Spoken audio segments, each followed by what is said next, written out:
Are you tired of losing customers because your business listings are all over the place? Learn how to manage all your local SEO listings from one dashboard in under 3 minutes. First, we'll set up a folder in Semrush to organize your data. Then, I'll walk you through the exact clicks to access listing management and get your business listed everywhere. Start by going to your Semrush folders to organize your data. Click on the highlighted area to proceed. Click on the next highlight to move forward.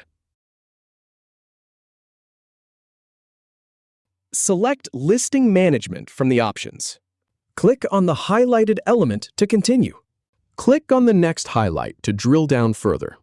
Click on the Facebook link provided to view your listing. Click on the same Facebook link again to refresh or confirm. Click on Real-Time Data to see live updates. Click on Get Listed in all top directories. If you have any feedback or if any info is inaccurate, please leave a comment below. We'll do our best to answer or redo the video if needed. Thanks for watching.